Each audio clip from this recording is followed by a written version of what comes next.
it sounded too good to be true. Like it just sounded sticky sweet. Just like, could that possibly be? Could it be that my calling, my purpose in life will not be fulfilled unless I transition? Whoa, that just blew my mind. And, in the end, that belief really pulled me forward.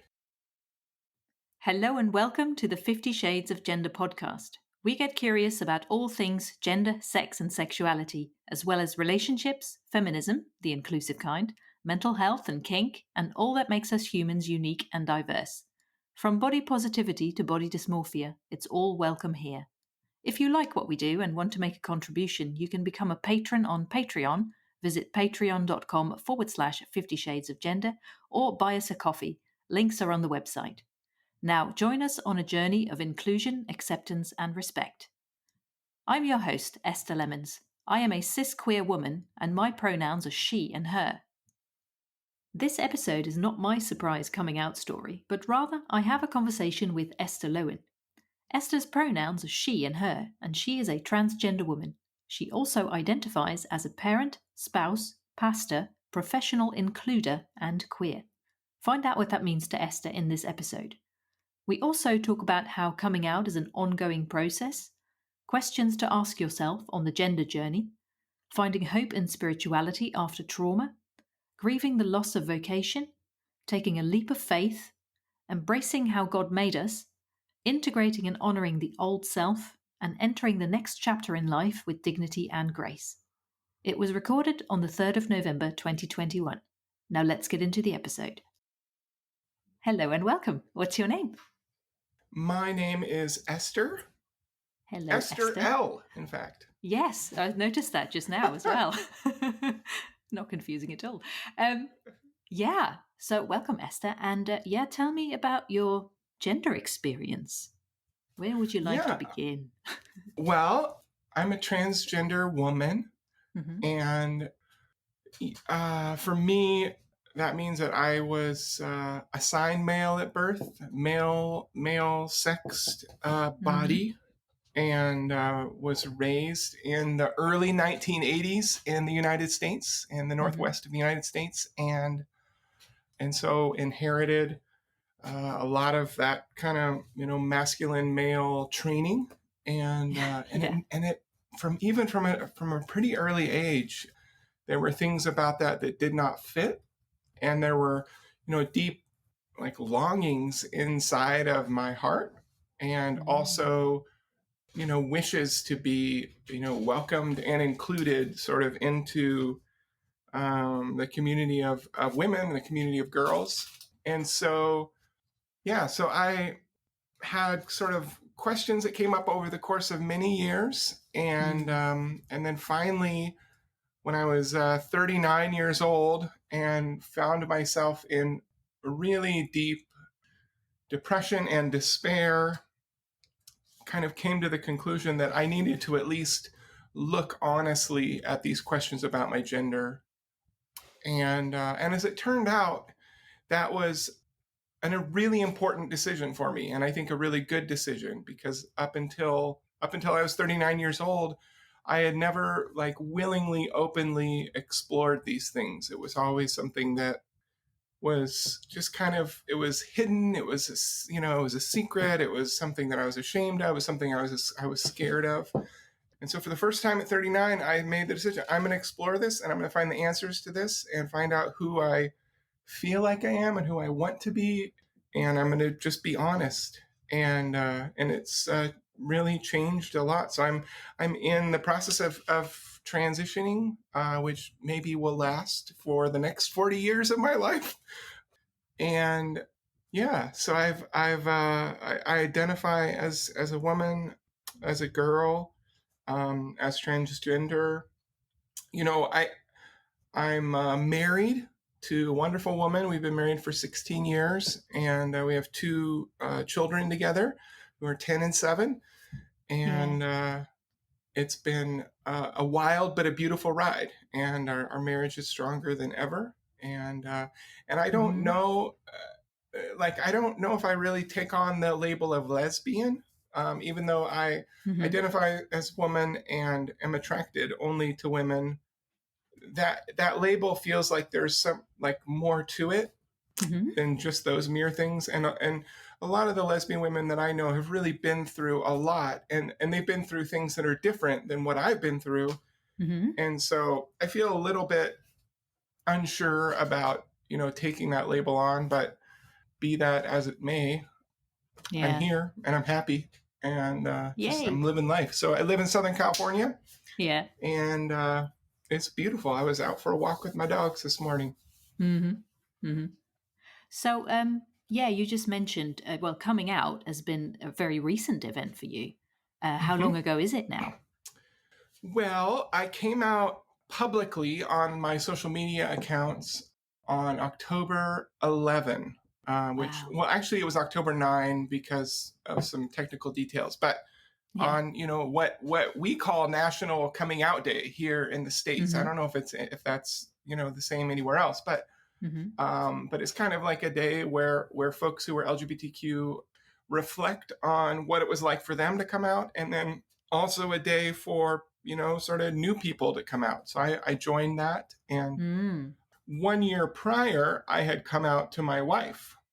Right. At the time, I wasn't totally sure if I was, if I was trans or if I wasn't. It was more of a coming out of, I think my words to her were, "I'm afraid that I might be trans," which was accurate. It was a horrifying thought, but I had that suspicion, and I thought that I probably was. And so, but those were the words that I spoke to her. And it's been a long, incremental process of coming out since then, all the way leading up to this, moment, this public. And as I've discovered, my coming out continues. I was at the park with my kids yesterday, and my youngest son, who's 7, was on the swing, and he was swinging. And then I came around and asked if he wanted me to push him, and he didn't want me to push him. And so I walked back to the car, and then I heard the girl that was next to him say, "What's wrong with that lady?" about me. And which, honestly, I had all kinds of different feelings about that, because I was wearing no makeup. I looked about like what I look like now. And for those of you who don't have video, which is a good thing, I'm like in my workout outfit and no makeup, and I still have stubble on my face, and so it was kind of touching to me that she saw me as a girl, despite the fact that I wasn't all done up feminine, Yeah. But at the same time, my son was, kind of embarrassed a little bit, but he's the truth teller in our family, and said, "Oh, that's my Mappa, and she's transgender." And then the girl was like, "Oh." And they just kept swinging. And it, I was so proud of him. But the process of coming out, it continues in its own little ways. And I'm sure that I'll have to come out to the plumber at some point and whatever. So Yeah. So you mentioned, for example, you've been asked what was the one moment that you knew, is what you said to me. And you were saying it's not, like you just said as well, it's not about a moment, and it's a process. Coming out is not a moment, it's a process. And there are multiple moments, as you described. So you say a bit more about that. Yeah. I've had a lot of people ask, people have been overwhelmingly kind and accepting and positive to hearing about my coming out. Obviously, for people who are really close to me, there's a bit more energy in their emotional reactions. People that have been more, distant friends or whatever, it's freed them up to be purely enthusiastic and celebratory, which has been heartwarming. And even those for whom it's been a struggle to see them come around. My mom was just visiting, and she was calling me Esther during her visit, which just meant the world to me. It was felt so affirming, and it's been a challenging process for her too, understandably so. But I've had people ask me, what was the moment you knew? And for me, it's been incremental. And there have been lots of moments. In fact, I have these 5 different I don't know, like axes. I actually have a graph on my notebook here. 5 axes. Nice. I love it. Yeah. So for me, I'm very, very thorough. And so I have a lot of spreadsheets related to transition. I have a lot of like graphs and charts, and I'm quite thorough, quite nerdy. My gender therapist said, I don't think I've ever had a client who is more thorough than you, Esther.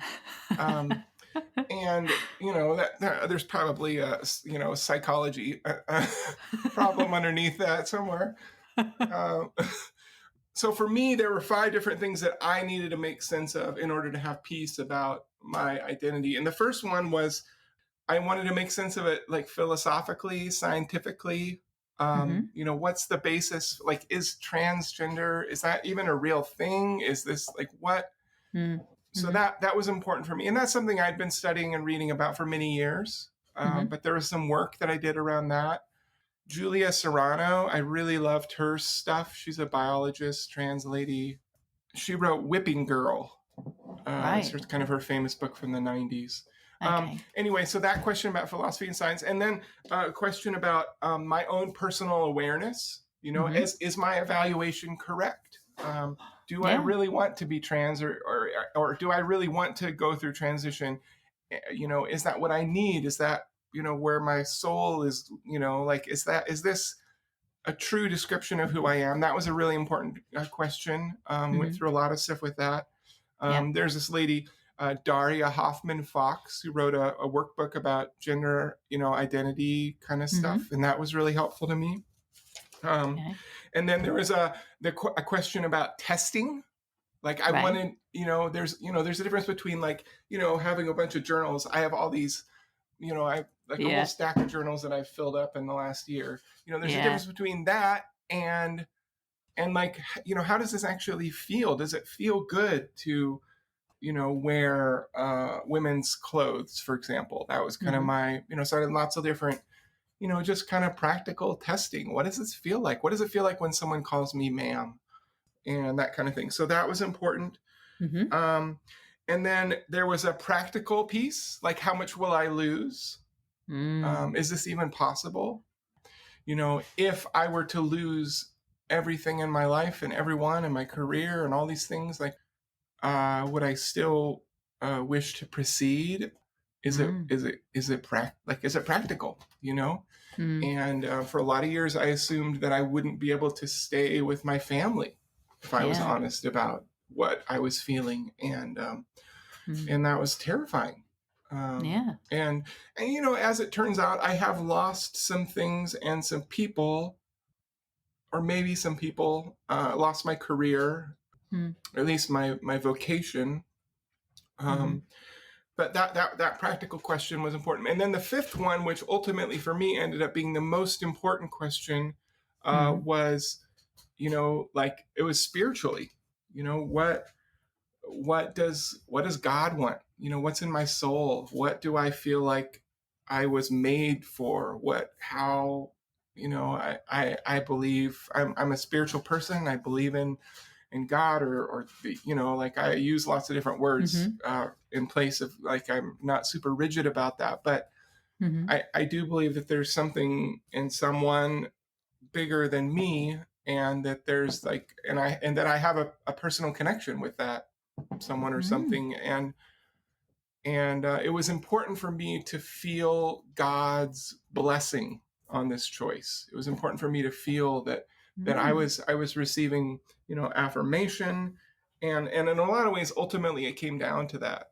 And so, like, was there one moment when I was clear that I was going to transition? No. I mean, there's probably seminal moments in each of those 5 kind of areas. There certainly were key moments in terms of spirituality. I actually have a list of them. Right. I went back and made a list of like these, I call them Holy Spirit, moments, but like moments where I felt like, God speaking to me, or the universe moving. There's a bunch of them that are dreams, or there are, books that I read that were just the right moment, or the way, like last January, my wife and I were kind of we were having a really intense discussion one day, and as it happened, that night was the first time that she was able to go to a support group.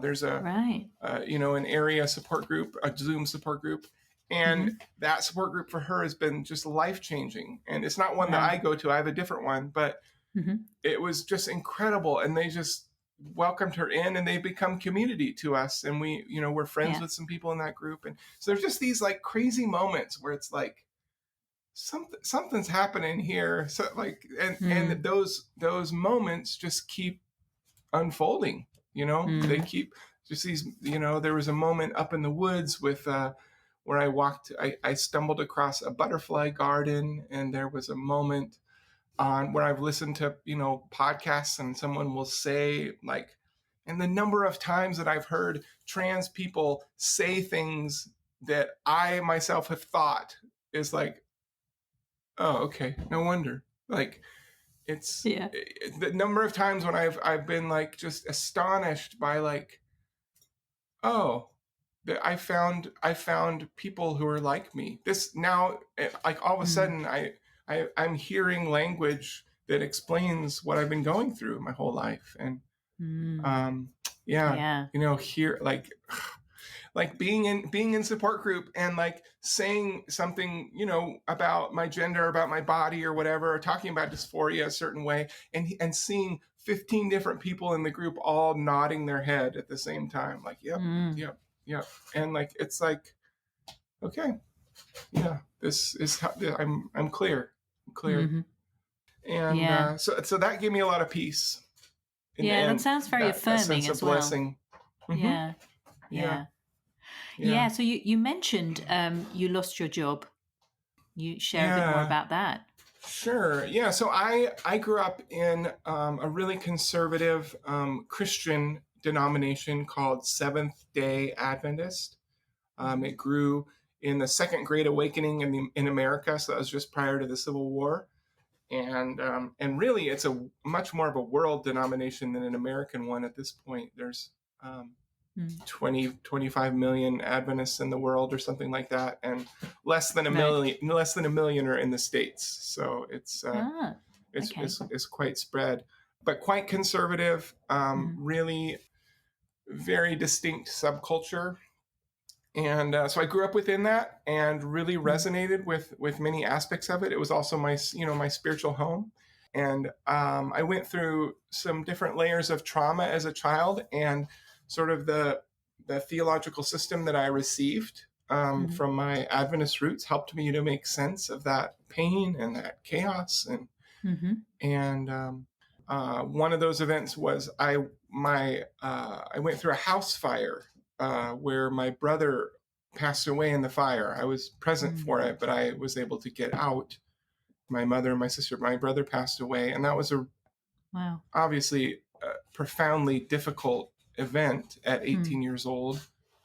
And what I found was the like hope of religion, the hope of spirituality really gave me strength through that and helped me to sort of get to the next chapter. And so through that was kind of where I first discerned my sense of calling to be a pastor. And I wanted to tell people about this hope that I had. And so I went to college. I got a bachelor's degree in theology and a second, like a double major in child education, and went to work as a pastor. And early on in my pastoral career, I went through many theological changes and became much more progressive and open and grace-oriented and accepting than sort of like predominant perception that I had of my religious community.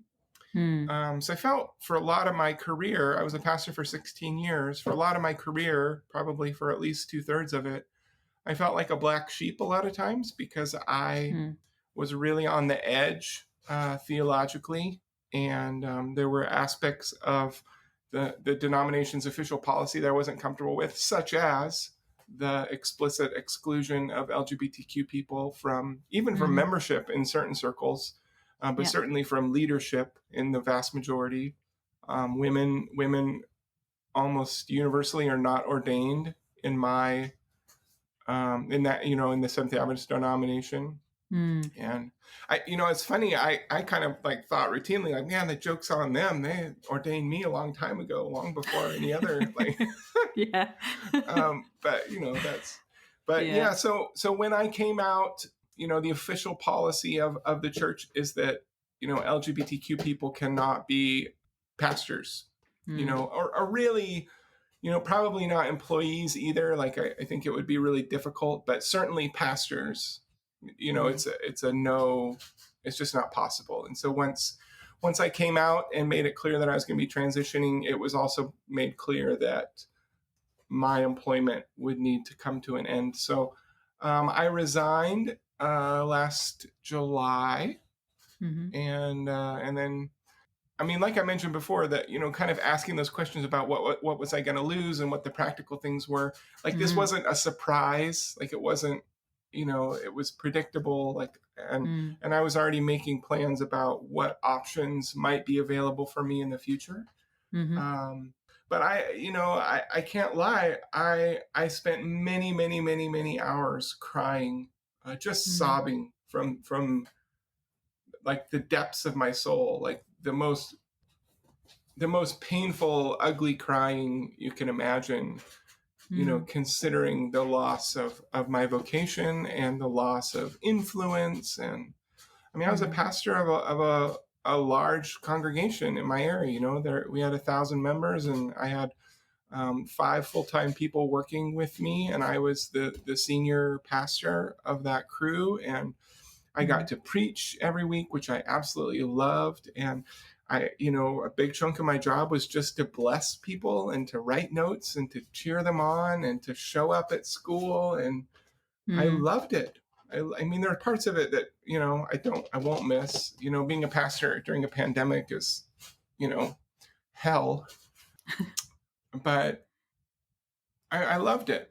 And it was, losing that vocation was just a huge loss to grieve. And I've gone through, layers and layers and layers of grief over that loss. And, I still identify as pastor. I still call myself a pastor, even though it's no longer my paid career vocation. And I hope someday not someday, like, I still consider myself to be a spiritual pastor, and maybe I'll be a digital pastor, where my congregation is a little bit different than sort of your traditional one, but inclusive. Yeah, that sense of calling, I've not given up, and so anyway, I'm in school full time right now, studying my master's in family therapy, which is it just is what it sounds like.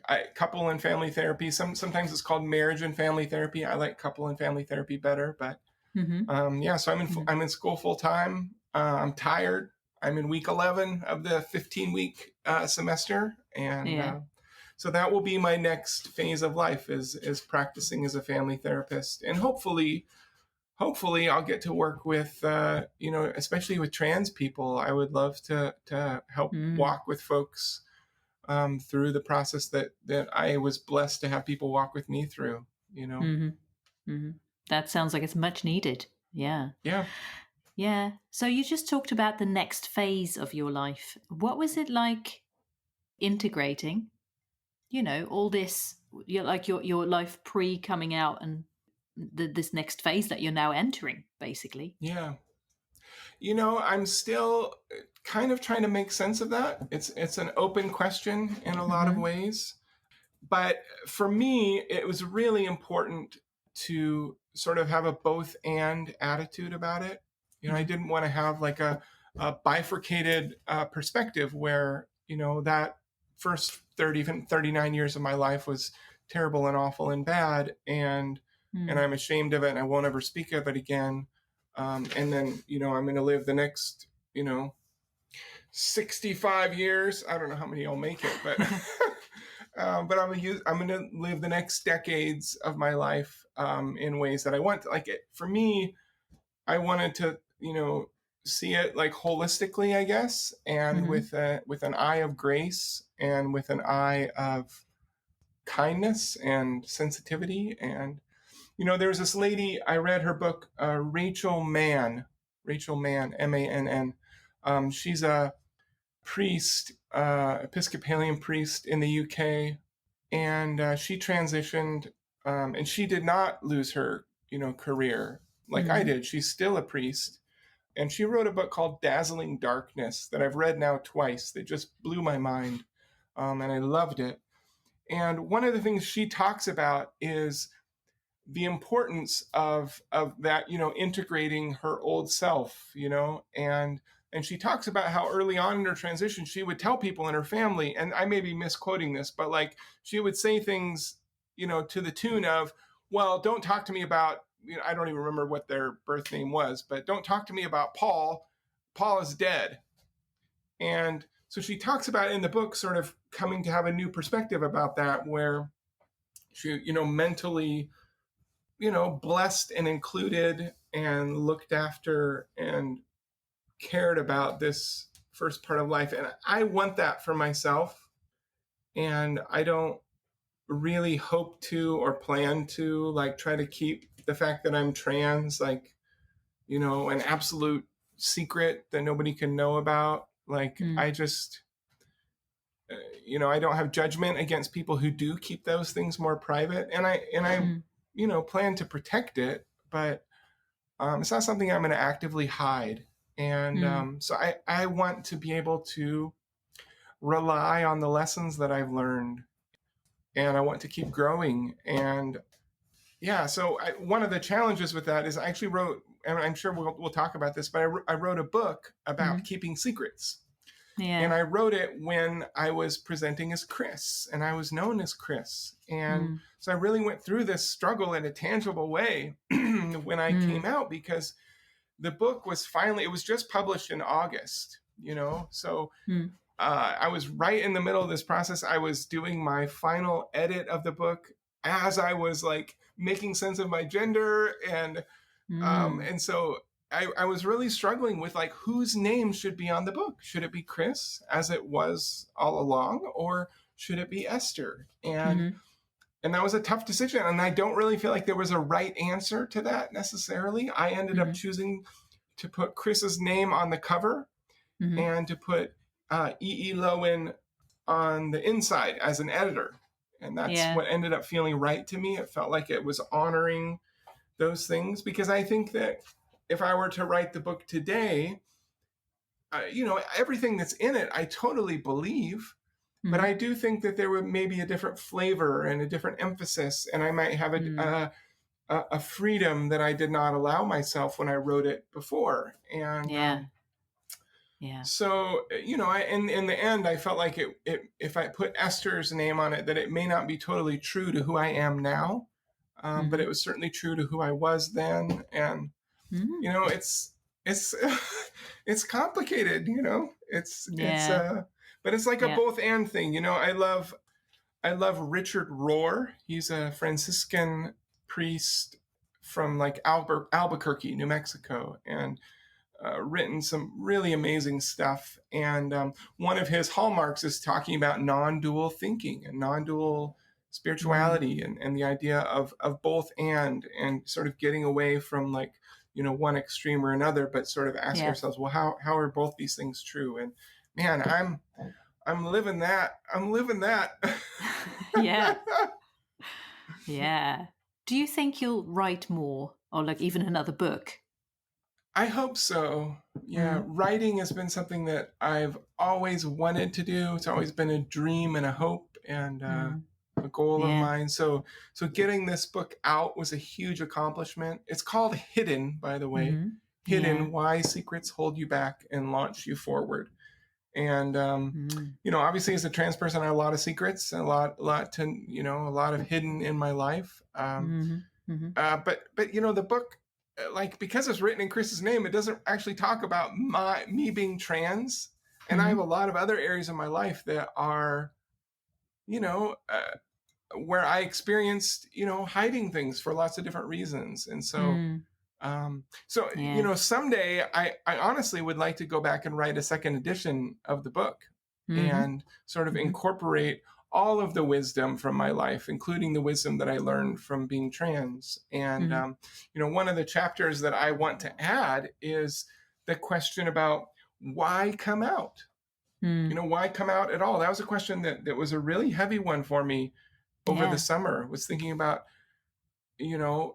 as I was considering coming out publicly, I really had to face, what's my motive for this? Am I just wanting attention? Is this a marketing like what is my motive for coming out? I really had to work through answering that question. And I think that's a really important question when we're thinking about telling many different secrets. What's my what's my motive? Why am I coming out about this thing, whether it's LGBTQ or anything else? So I want to do a revised version of this book at some point. But I have lots of other ideas for books, and we'll see. But I really hope that I'll be able to do that.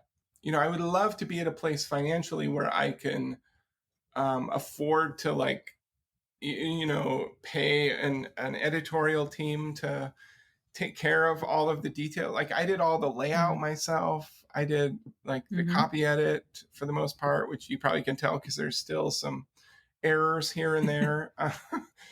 But it was just the technical piece of it was just hours and hours and hours and hours and hours, aside from the writing. So, maybe someday there'll be a publisher that'll want to take on my work, and I can just be blessed by an editor who tells me the truth. Yeah, absolutely. Yeah, you just spoke a bit about, your motivation, like your reason, your why for coming out and coming out when you did. And you talked about the 5 facets of that question that you considered as well.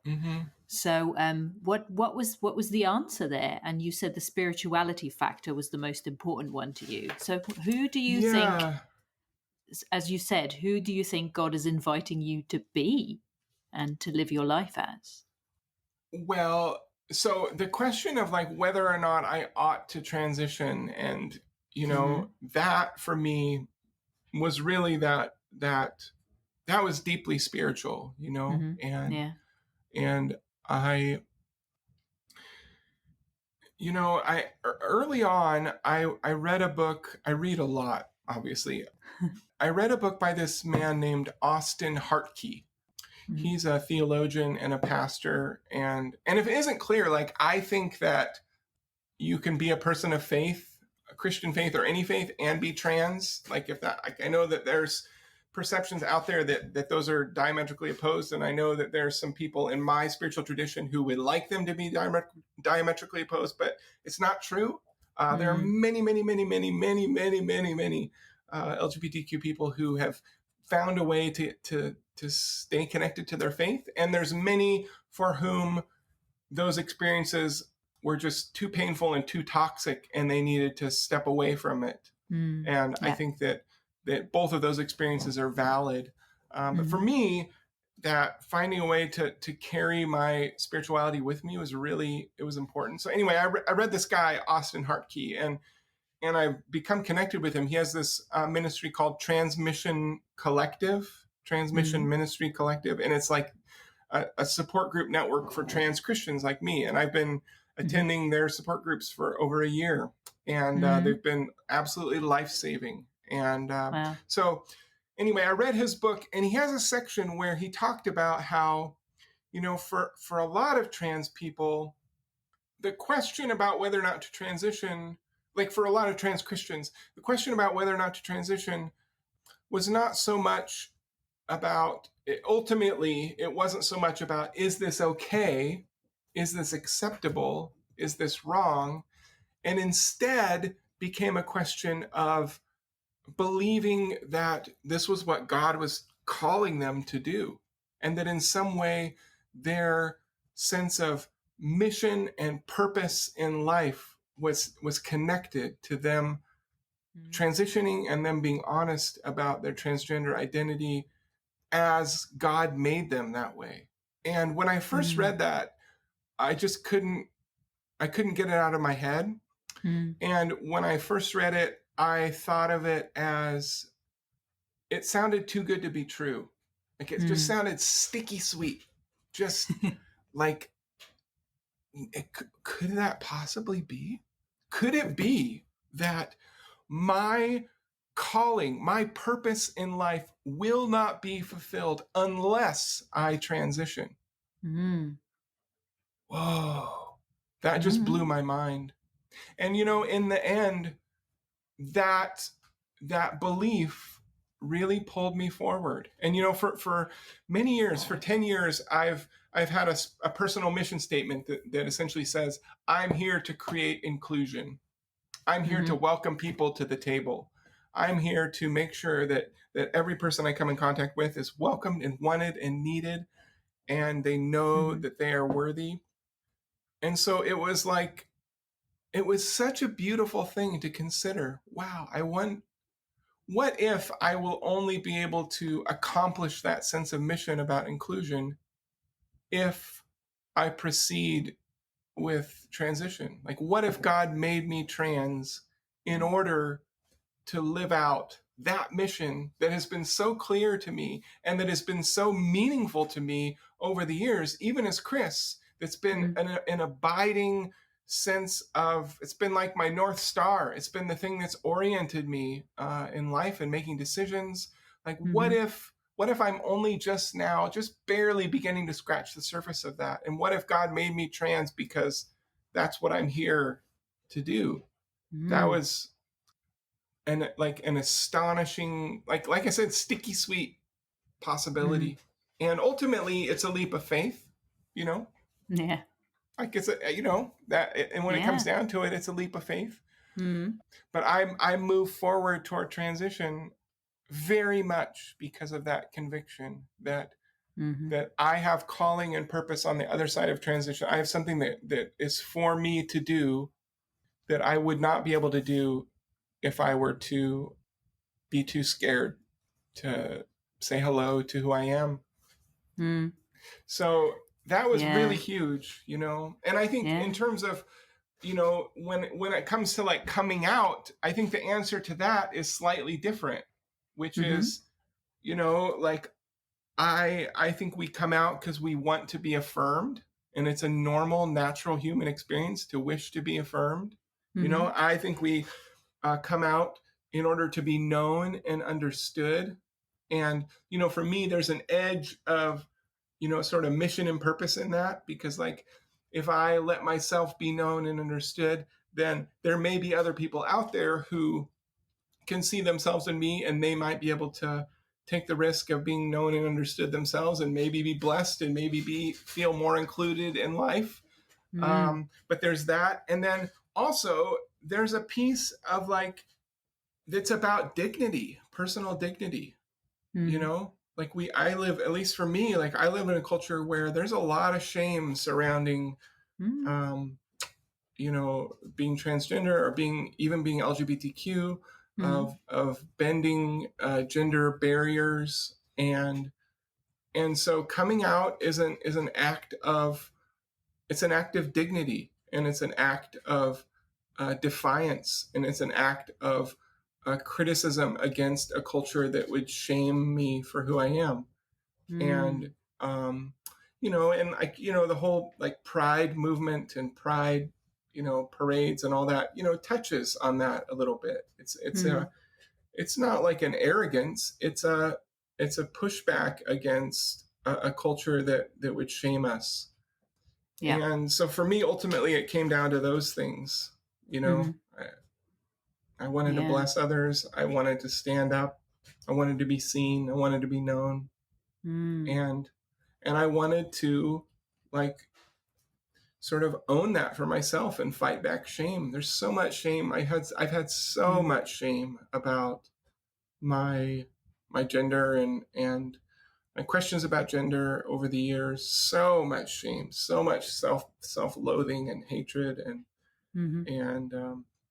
so it's really an important affirming act of, I am enough. I'm wanted. I'm good enough. I'm worthy of being here. I'm worthy of being seen. I'm worthy of being loved exactly as I am. Even if I'm not a perfect trans person. So, you know, Yeah. and it felt really good. It gave me a lot of strength. And like, I think that it did take some courage. We talked a little bit like about that in the pre-episode, but like, it takes courage to come out. But I think that it takes courage to come out because we live in a society that is unjust. Like, I don't think that's the ideal, that it should be a courageous act. Yeah. And yet, in the current circumstances, it does take some courage. And so I'm proud of that. Good. Yeah. Amazing. I especially loved what you said about dignity. That was really beautiful. Yeah. Yeah. And like your journey, maybe inspiring other people to be more of who they are. Yeah. Because of, I guess, the example that you set, and really embracing who you are. Yeah.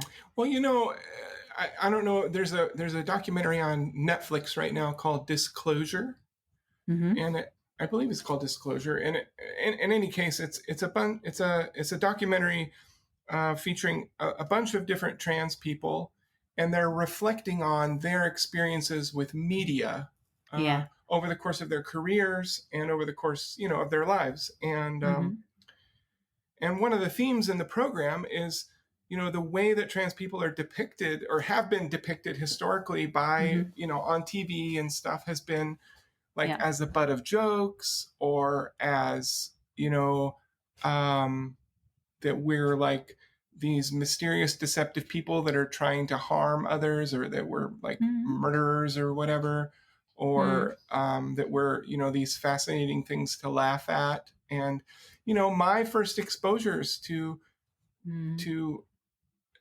the idea of transgender was Geraldo Rivera, or it was Jerry Springer. I was at my grandmother's house in the basement after school, and I was watching these people make fun of people like me, and I was at the same time intensely fascinated by, because I'd never seen this.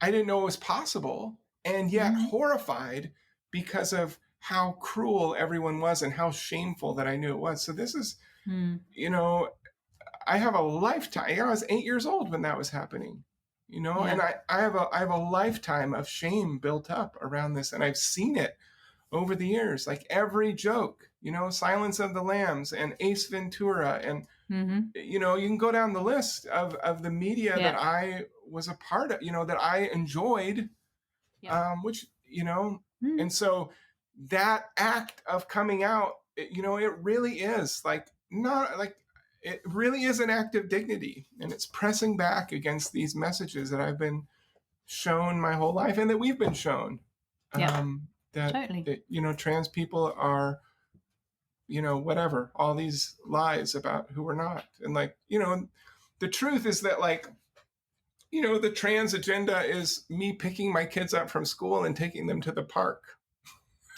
And I cooked lasagna last night for my family. That's the agenda. Like, maybe I'll go for a walk. How devious. We're really,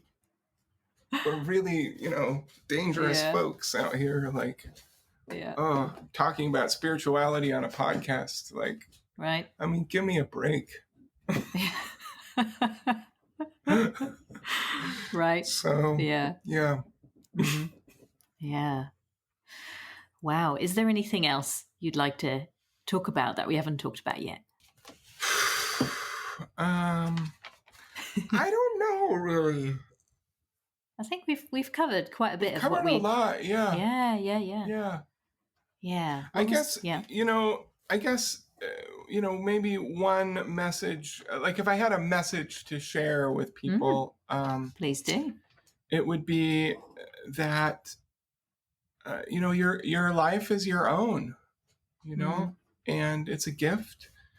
And I don't think that, just because you haven't seen it doesn't mean it can't be. And just because you have seen it doesn't mean it has to be that way, And I've had a lot of people, express shock and wonder that I'm, staying married, for example, because sort of the trope out there is, you come out as trans and then get divorced, and obviously for some relationships they're not able to make it through transition as a married couple. I know of many people for whom they're no longer married, but they're still like partners and friends, and it varies. And I guess I just think that just because we see things happen a certain way doesn't mean that it has to be that way. We're creating something new, and and I think that that applies to our whole culture and our whole society. Like we can choose, or our cultures and societies, like we can choose something different. And just because it hasn't been a certain way doesn't mean it can't be. And we can continue pressing forward, and we can embrace grace for our past and grace for those who have hurt us, and we can draw firm boundaries and say never again, and we can say I'm here and I'm not ashamed, and we can say I'm gonna be private and protect myself, and we can do all of these things. And it's a privilege to be alive, and I feel that deeply as someone who actively at one point thought about what it might be like to not be alive anymore, and to say that delicately. And I'm so grateful to still be here, and I'm eager to see what's next, and hopeful about the beauty, and confident about navigating the difficulties, and grateful for the love and friendships and depth that I get to connect with people along the way. That's really beautiful. I love that. Yeah. Thank you so much for sharing your story. Yeah, absolutely. Thanks for your work and for your podcast. You helped me so much, especially in those early months as I was first starting to be honest about questioning, hearing people's stories was just really, really, really helpful. Even if my story wasn't exactly the same, it was so helpful for me. I was, eating your guests up every week. So it's really a treat and an honor to be able maybe to give back in some small way. And I really respect what you're doing. I think it's so valuable. And so it's a treat to spend some time with you. Oh, that's lovely. Thank you. That means a lot. Yeah. Yeah. Yay. Yeah. Yeah, you're welcome. And I've shared your show too, like on my little, if people want to find me, I would love it if your listeners would want to buy a copy of my book. You can get it on Amazon. You can get it shipped to you, or you can get a Kindle version right off of Amazon. Hidden: Why Secrets Hold You Back and Launch You Forward. Lovely. Or you can find me on my website, chrisloewen.com. That's with a K, or ESTHERLOEWEN.com. LOEWEN.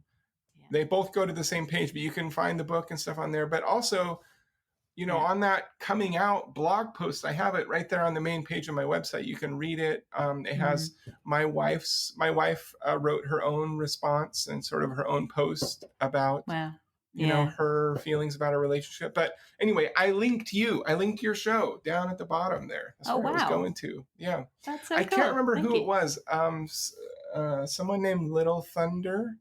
Beverly Little Thunder. Yeah. Yeah. I think I was really touched by that, that episode. And so I linked to your conversation with them in the podcast, or in the blog post. But all beautiful. Of them have been so good. Yeah. I'm so glad. Yeah, it's really lovely to know that, actually, because if people don't tell you, you don't know, do you? Yeah. Right. Yeah. Right. And I'm positive that, I'm sure people have found your show and listened maybe, to that episode or others potentially that way. So yeah, I'm always happy to spread the love and, Absolutely. my little tiny sphere of influence. Spreading tiny bubbles of love is, it's so important. Yeah, absolutely. Cheering each other on is hard. And like creating is a unique and difficult challenge and sometimes thankless. I know like when I was writing sermons, my goal was to get about 40 per year. And, you stand up there and talk for 30 minutes. Like it takes some energy and effort to like put something together that's coherent and interesting and entertaining and hopefully funny. And also that won't get me barbecued and skewered. And, it's like, it's a lot of effort. And like, sometimes, sometimes it can be thankless. And so anyway, I have a lot of respect for people like you who create. And thank you. Yeah. I mean, and it sounds like what you're saying, it sounds such an important thing, especially for the LGBTQ plus community who are often, cast out of religious spaces, especially. It's so important to have voices like yours to provide support and hope and all that. I feel very there's a certain freedom that comes from I'm no longer an ordained Adventist pastor. And as long as I was an ordained Adventist pastor, I felt a certain fidelity to the organization and that I needed to modulate my own personal views because I was not only representing myself but the organization. And now I'm representing other communities too now at this point, but I no longer feel that fidelity to the Adventist organization, and so that makes me feel free to give that more inclusive voice of totally. God might have made you this way for a reason. And you might be here. You might be exactly as you are. And, there's hard pieces to that, but there's beautiful pieces to that if we find a way to wrap our arms around it, which is not easy. And certainly I still have my moments where, dysphoria is a nasty, difficult experience to go through. It's not a joke. So I certainly wouldn't make light of it.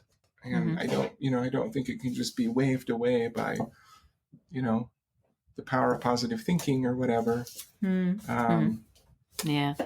But, believing that I was made this way and that I'm loved and that I'm here for a reason because of how I was made is like, whew. Well, that's something we could all do with, really, that believing that more, like, and really, yeah, absolutely. Wonderful. Thank you again.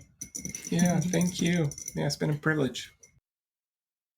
You can find out more details on the website at 50shadesofgender.com/Esther, which is ESTHER, where you can also read the transcript. And you can find out more about Esther on her website, ESTHERLOEWEN.com, which is LOEWEN, and on Twitter and Instagram. Links are on the episode page. Thank you for listening to the 50 Shades of Gender podcast. You can find us online at 50shadesofgender.com, on social media, and on YouTube. Again, if you'd like to support us, please consider becoming a patron on Patreon. Visit patreon.com/50 Shades of Gender or buy us a coffee. Links are on the website. We hope you will listen again. Until then, stay curious and open-minded. The majority of copies that I've sold, I had a Kickstarter for the book. Yeah. So the majority of copies that I've sold, were through that. And so those I shipped all those from my house. I had to order I had 15 boxes of books in my garage for weeks. Do you have many left of the actual copies then? I have one full box. It's actually my footrest on my floor here in my office. So I don't know what I'm going to do with my feet once I sell those. But I do have a few dozen left.